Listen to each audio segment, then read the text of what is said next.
ስለ እስልምና አጠር አድርገህ ብታስረዳኝ እና ከክርስትና ጋር ምንድነው ልዩነታቸው የሚለው ለመጠየቅ ነው የገባሁት። እሺ ባጭሩ የሰራሁት ቪዲዮ አለ፣ መጀመሪያ ላይ ፒን ያደረኩት ቪዲዮ አለ። እሱን ብታዩ ትወዳለህ። እስልምናና ክርስትናን ባጭሩ አነጻጽሬ የሰራሁት 5 ደቂቃ የሚሆን ቪዲዮ ነው። ክርስቲያን ልጅ ጠይቃ ነው። እንግዲህ ባጭሩ እስኪ እናነጻጽራቸው። እስልምና ሃይማኖትና ክርስትና ሃይማኖት ፍትሃዊ ይሆናል ከሁለቱም መጽሐፍቶች ያለውን በመናገር ማለት ነው። ከእስልምና ስንጀምር ጊዜ እስልምናን ሃይማኖት አምላክ ራሱ ነው የደነገገው። ሰው ምድር ላይ የመሰረተው ሃይማኖት አይደለም። አንደኛ። ሁለተኛ ለነብያቶች ተደንግጎ የተሰጠ ሃይማኖት ነው። አምላክ በቀጥታ ነብያትን በዚህ መንገድ ላይ ሆኑ ብሎ ያዘዘበት እና አማኞችን ያዘዘበት ነው። ሌላው ነብያቶች ያዘዙበት ነው ትውልዶቻቸው። ሌላው ነብያቶች የኖሩበት ነው። ለዚህ ማስረጃ በሱረት ሹራ ላይ አምላክ አላህ ራሱ ሲናገር ምን ይላል? ሸረዐ ለኩም ሚነ ዲን ማ ወሳ ቢሂ ኑሐን ወለዚ አውሐይና ኢለይከ ወማ ወሰይና ቢሂ ኢብራሂመ ወሙሳ ወዒሳ ይላል። እነሆ ይህን እስልምናን ሃይማኖት እኔ ደነገግኩላችሁ ይላል። እራሱ አምላክ ነው የደነገገው። ሰው ሰራሽ ምድር ላይ ሃይማኖት አልከተለም። ሰው ሰርቶ ምድር ላይ ነብይም ቢሆን ቢሰጠኝ አልሰማም፣ አልከተለውም። ወቶቻላል ከአምላክ ዘንድ ያ ነብይ ታዞ የመጣበት ሃይማኖት መሆን አለበት። ስለ ቀጣዩ ዓለም የሚወስንልኝ አምላክ ራሱ እንጂ ሰው አይደለም። የአምላክ በቀጣዩ ዓለም ምን እንደምሆን የሚነግረኝ ራሱ ነው። በምን መንገድ መሄድ እንዳለብኝ መቅረጽ ያለበትም ራሱ ነው። ለዚህ ነው አምላክ አላህ ሱብሓነሁ ወተዓላ እኔ ደነገግኩላችሁ ለእናንተም ለቀደምት ነብያትም ብሎ ስለ እስልምና ይናገራል። እነሆ ይህን እስልምና እኔ ደነገግኩላችሁ ካለ በኋላ ኖህን፣ አብርሃምን፣ ሙሴን፣ መሲሁን አዝዤበት የነበረውን ሃይማኖት እያለ ይናገራል። ሌላ ነገር እነዚህ ነብያቶች እነ ያዕቆብ እነ ኖህ ሁላቸውም ሙስሊሞች እንደሆኑና ትውልዶቻቸውንም አደራ ሙስሊሞች ነው ብለው እንዳዘዙ እናገኛለን። ኖህ ምን ይላል? ወኡሚርቱ አን አኩነ ሚነል ሙስሊሚን አለ ኖህ። እኔ ከሙስሊሞች እንደሆን ታዘዝኩኝ አለ። ዮሴፍ ምን አለ? ተወፈኒ ሙስሊመን ወአልሒቅኒ ቢሷሊሒን አለ። አደራ አምላኬ ሙስሊም አድርገህ ግደለኝ አለ። ያዕቆብ ምን አለ? ወያዕቆብ ያ በንየ ኢነላህ አስጠፋ ለኩም ዲን ፈላ ተሙቱነ ኢላ ወአንቱም ሙስሊሙን ይላል። አደራ ልጆቼ አላህ አንድ ሃይማኖትን እስልምናን ብቻ ነው የመረጠላችሁ። አደራ ልጆቼ ሙስሊሞች ሆናችሁ እንጂ እንዳትሞቱ አላቸው ይላል። የነቢያቶች ንዛዜ ነው፣ የአምላክ ትእዛዝ ነው፣ ነቢያቶች የኖሩበት ነው። ቦታቸዋል። ወደ ክርስትና ስንመጣ ግን አምላክ የትኛውን ቦታ ላይ ክርስቲያን ሆኑ ብሎ ያዘዘበት አንድን ቦታ ላይ የለም። ሁለተኛ ነቢያቶች አንድን ቦታ ላይ ክርስቲያን ሆኑ ብለው ትውልዶቻቸውን ያዘዙበት ቦታ የለም።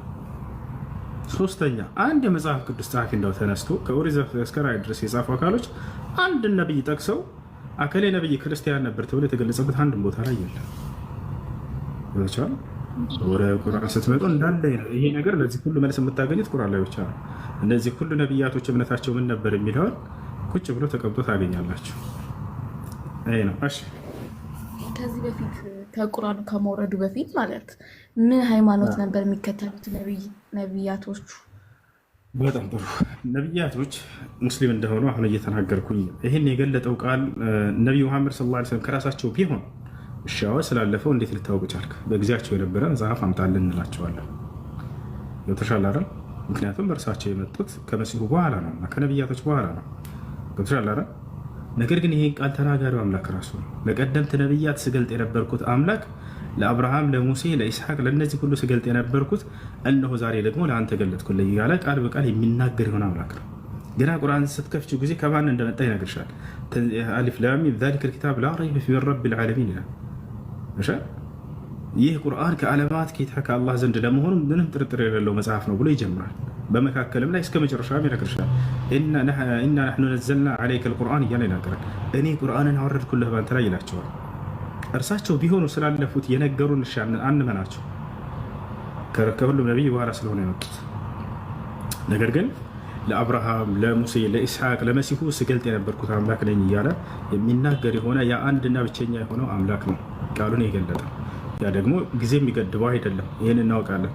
አምላክ ከዚህ ጊዜ ጀምሮ ነው አይባልም። አምላካችን አላህ ስለ ራሱ ሲናገር ምን ይላል? ወልአወል ወልአኺር፣ እኔ የመጀመሪያውም የመጨረሻውም የሆንኩት ያ አንዱ አምላክ ነኝ ይላል። እኔ አብርሃም አምላክ፣ ኢስሐቅ፣ ያዕቆብ አምላክ ነኝ እያለ እነዚህን ብዙ ቦታ ላይ ያነሳቸዋል።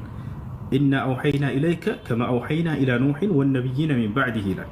ሙሐመድ ሆይ እነሆ ዛሬ ወደ አንተ ራእይ አወረድኩልህ ከዚህ በፊት ለኖህ፣ ለአብርሃም፣ ለኢስሐቅ፣ ለያዕቆብ፣ ለሙሴ ለመሲሁ ለእነዚህ ሁሉ ሳወርድላቸው እንደነበር እያለ ይናገራል።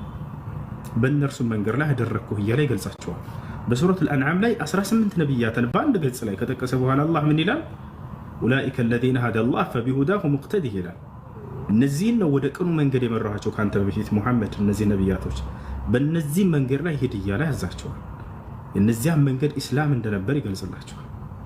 ነቢያቶቹም ራሳቸው የተናገሩትን ቃል ባስተምሮታቸው ጊዜ አብርሃም ምን እንዳለ ይናገራል።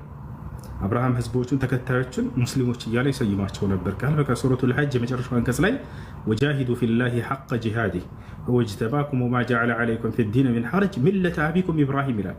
ይህ እስልምና የአባታችሁ የአብርሃም መንገድ ነው እያለ ይገልጻል። ሁወ ሰማኩሙል ሙስሊሚነ ሚን ቀብል፣ እርሱ ከዚህ በፊት ሙስሊሞች እያለ ይጠራቸው ነበር እያለ ይናገራል። አብርሃም ሙስሊም ነበር የሚል ቃል ማ ካነ ኢብራሂሙ የሁድየን ወላ ነስራንየን ወላኪን ካነ ሐኒፈን ሙስሊመን ይላል። አብርሃም አይሁድ አልነበረም፣ ክርስቲያንም አልነበረም፣ አጋሪም አልነበረም በአንዱ አምላክ ላይ ካለ በኋላ ነገር ግን በአንዱ አምላክ ትእዛዝ ላይ ቀጥ ያለ ሙስሊም ነበር እያለ ይናገራል። ይህ ነው። እሺ